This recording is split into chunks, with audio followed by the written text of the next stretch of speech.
আপনারা যারা ফেসবুকে কাজ করতে চান, আমি তাদেরকে বলবো আপনারা নতুন পেজ বা প্রোফাইল নিয়ে কাজ করবেন।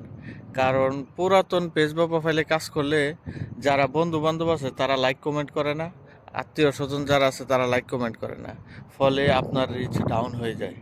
তো নতুন পেজ নিয়ে যখন কাজ করবেন তখন যারা আপনার ফলোয়ার হবে তারা অবশ্যই আপনাকে লাইক কমেন্ট করবে।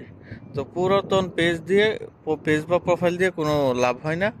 আমার একটা প্রোফাইল ছিল পুরাতন, ওইটার মধ্যে ফলোয়ার ছিল প্রায় 5,000-এর উপরে, কিন্তু আমার লাইক কমেন্ট পড়তো 20টা 30টা 40টা এরকম।